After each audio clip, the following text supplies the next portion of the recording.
Let's go ahead and get started.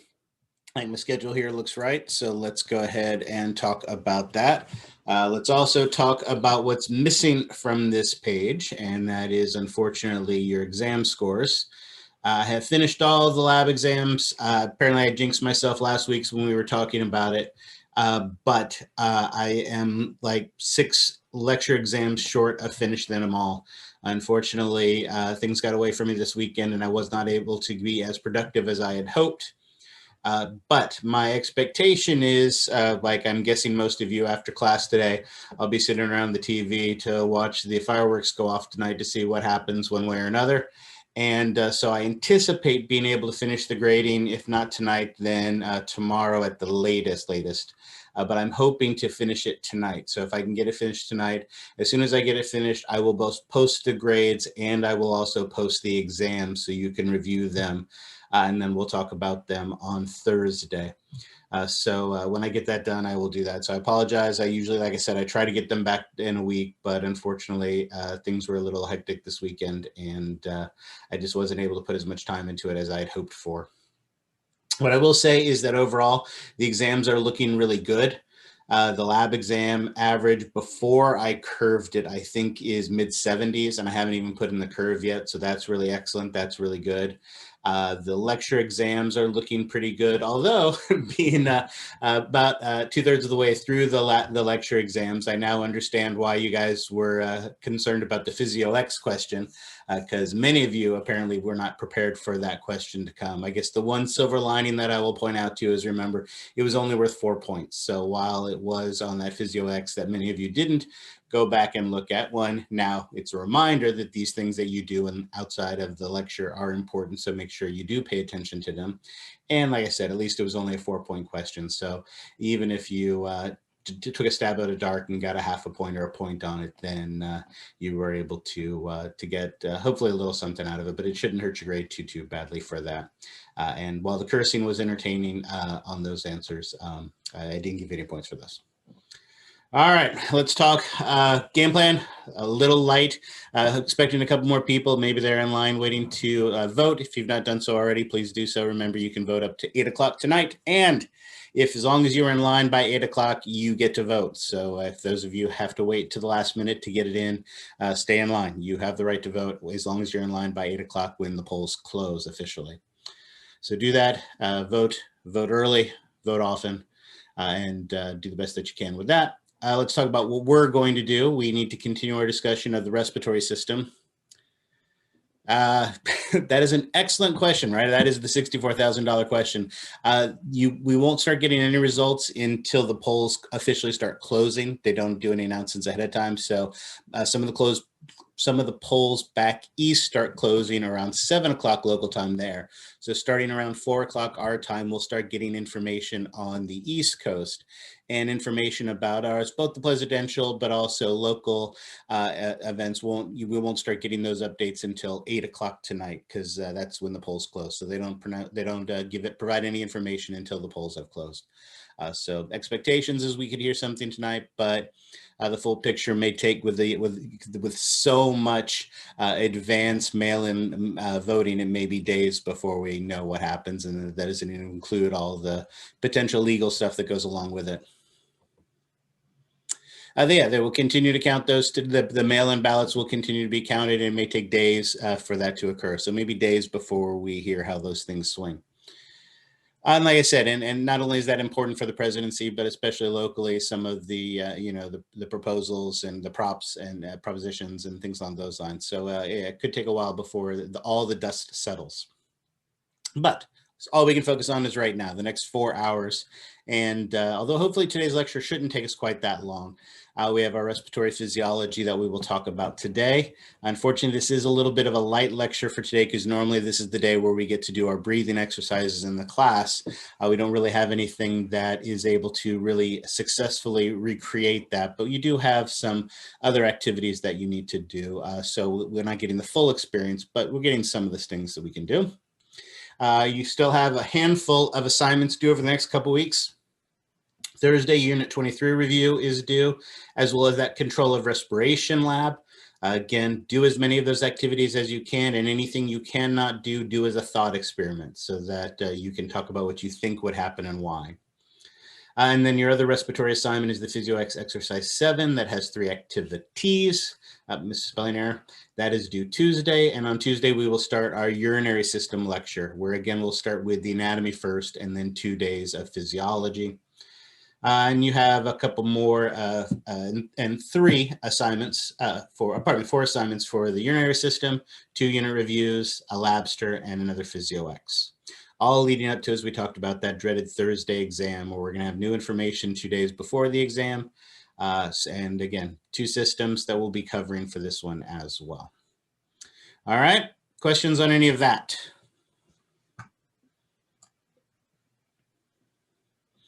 Excellent. Always excited to see nothing but black boxes on the screen and no communication at all. That always makes me happy.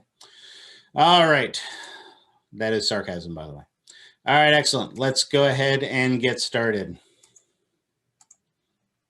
So we left off last time, like I mentioned, and we talked about most of our anatomy. So now we get to start talking some of the physiology. Starting first with those respiratory processes we talked about. One of the primary respiratory processes is our pulmonary ventilation, right? Or actually the mechanical events that are associated with breathing, right? Our goal is to move air into and out of our alveoli so that gas exchange can take place, right? This is where our, oh, where's my, there it is. This is where our external gas exchange will take place, and we want that to happen. So we need to get the air into and out of it, right? That process of moving air in and out is inhalation and exhalation, or what we call inspiration and expiration.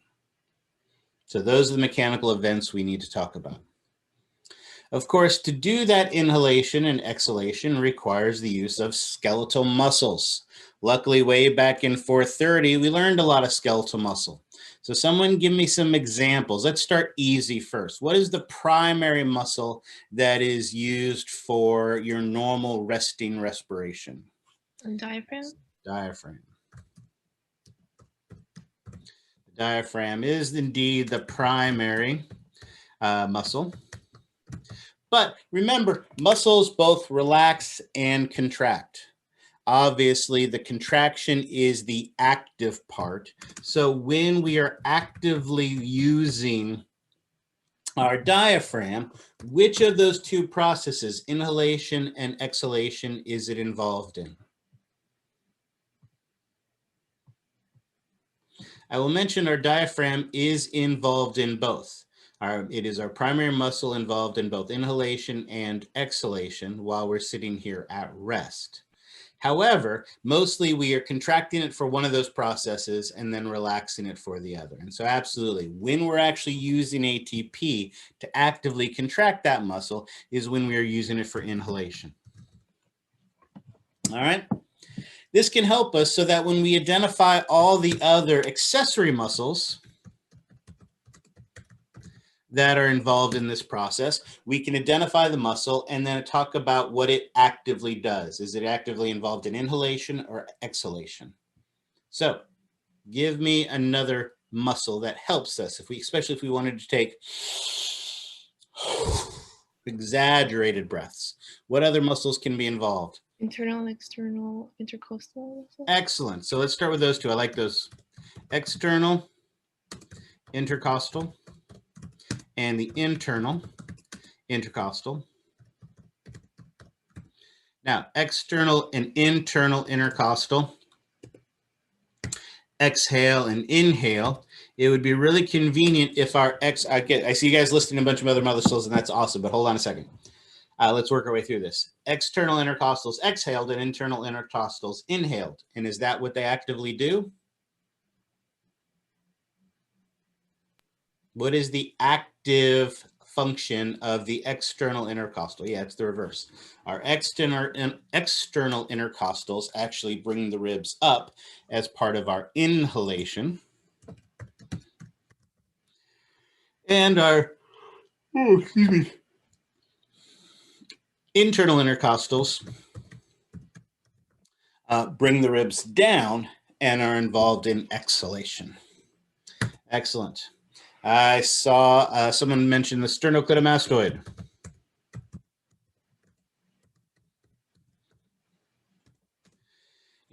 When it is active, inhalation or exhalation? There you go, exactly. Good old bong rips, absolutely. So that's our inhalation for that.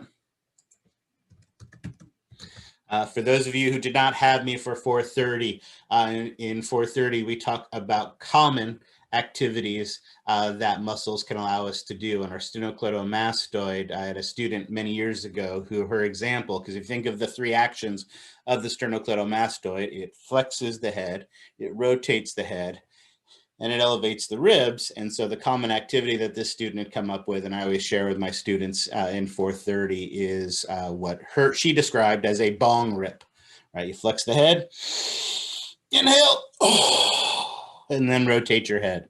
So yes, so absolutely that sternocleidomastoid is actively involved in inhalation. I thought I saw someone also say pectoralis muscle. Which one? Because I think I saw both major and minor. Are both involved? It's minor. Just minor. Excellent. And what does it do for us? Inhale or exhale?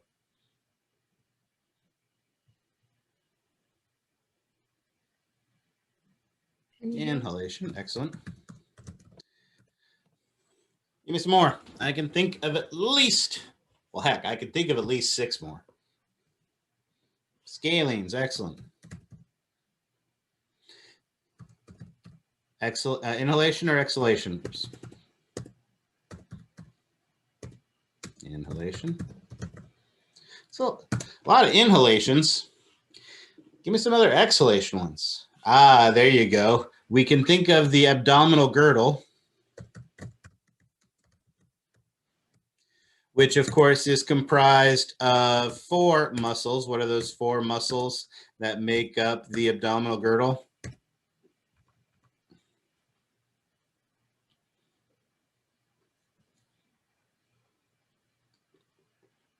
Oops, spilled girdle wrong.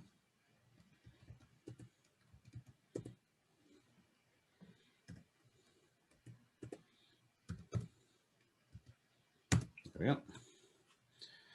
Okay, internal. Okay, excellent. The external oblique.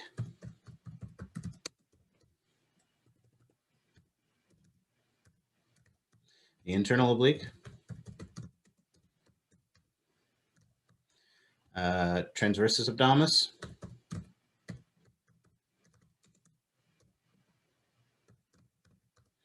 And rectus abdominis. Excellent. These abdominal girdle muscles, are they involved in inhalation or exhalation?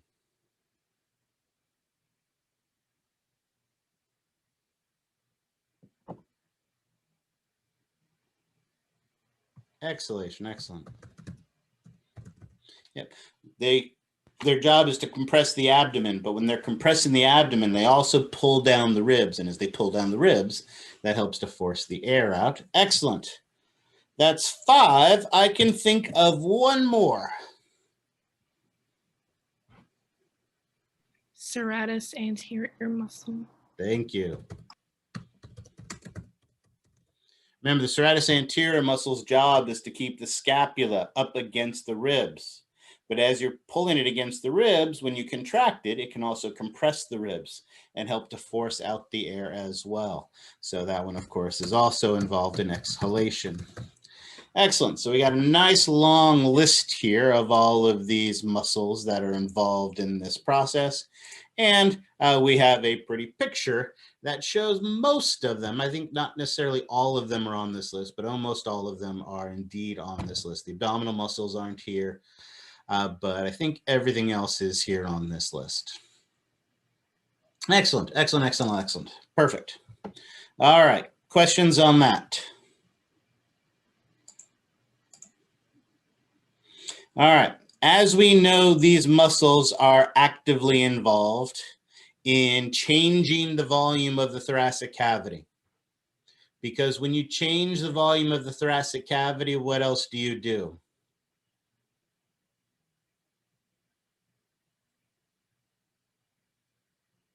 You increase pressure?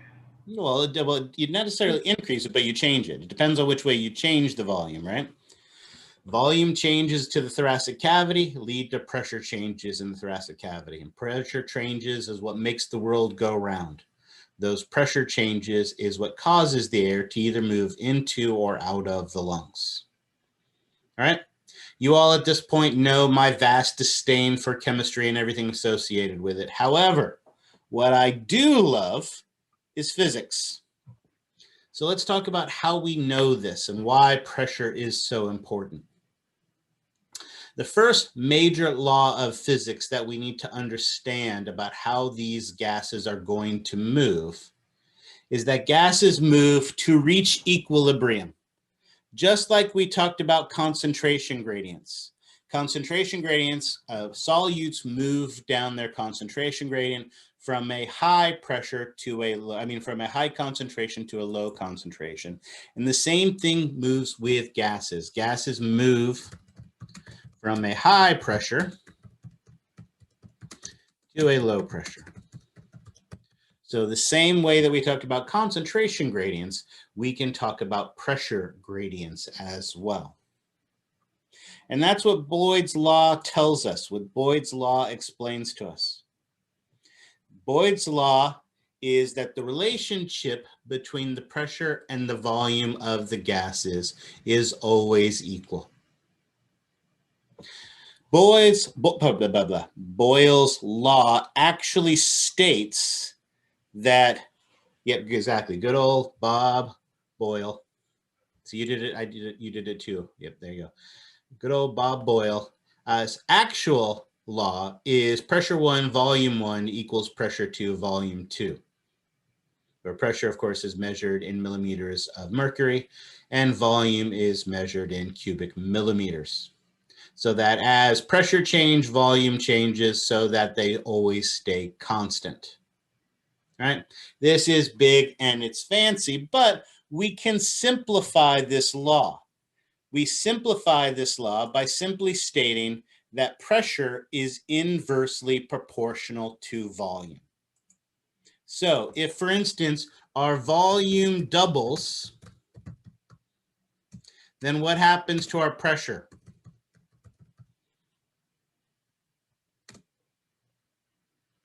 Well, if they were proportional to each other, in this case, pressure and volume are inversely proportional.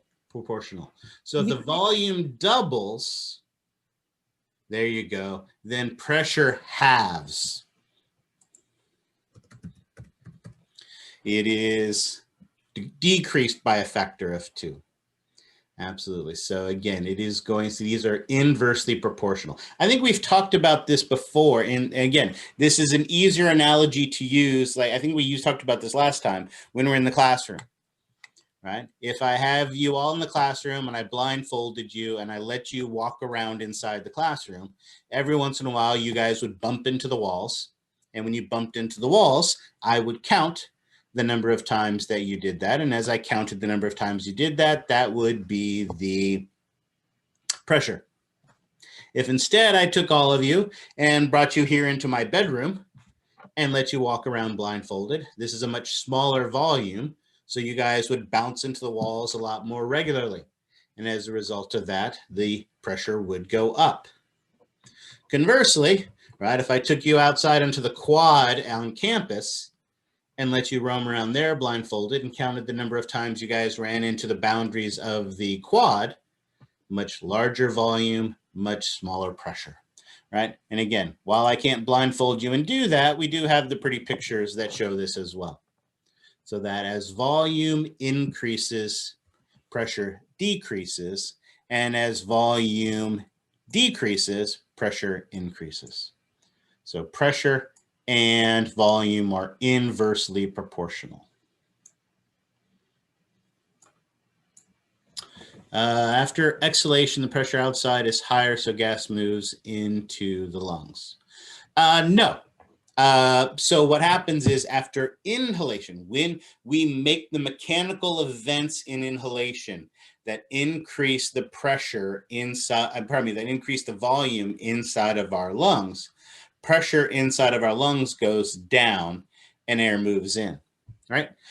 If you look around, again, I don't care where you are right now taking this. If you look around the room you're in, would it be very easy for you to change the pressure of the air in the room that surrounds you?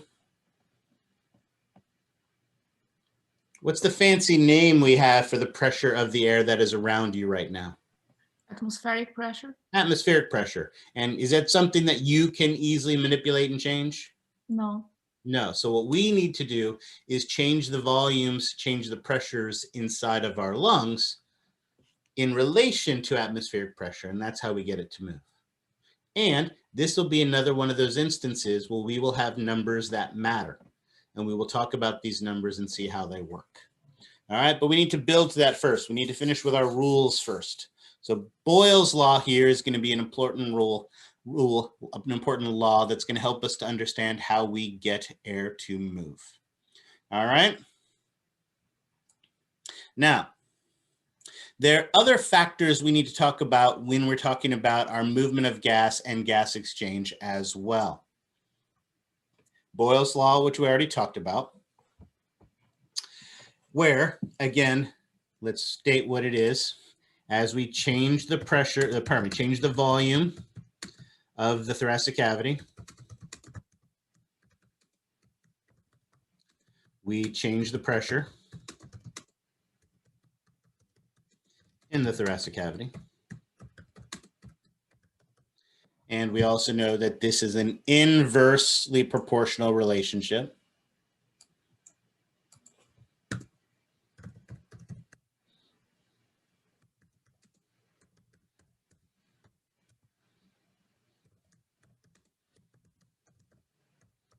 So if we were to have the volume of our thoracic cavity, what would happen to the pressure in our thoracic cavity? If we cut the volume in half, what would happen to the pressure? Double. Pressure would double. There you go, exactly. So of course, then the question is, how do we change the volume of the thoracic cavity? Well, we do it by contracting and relaxing that huge list of muscles that we identified. Your ribs, if you remember, connect to the thoracic vertebrae, and they basically hang like the handle of a pail. If you think of a bucket or a pail, how that handle is, and that handle has the ability to swing up and down. Well, that's basically what happens. The ribs stick down, and as you contract them, you swing those ribs up, and as you swing the ribs up, the space in there increases. So that ability to be able to contract and relax those skeletal muscles are going to change the volume of our thoracic cavity. Now, remember, that just moves our thoracic cavity. We need the lungs to move as well, to expand. And as we talked about in our last class, remember, there is surface tension and a negative pressure in that pleural cavity, so that when our wall of our thoracic cavity moves, the lungs move along with it. Of course, then when we relax the thoracic cavity, we have to rely on the compliance or the elasticity of the lungs to recoil back to how they were. They need to be able to stretch to follow. So it's basically the stretch and elasticity of the lungs that allow them to move with the thoracic cavity. And also, let's not forget that we have to reduce or limit the surface tension inside the thoracic cavity.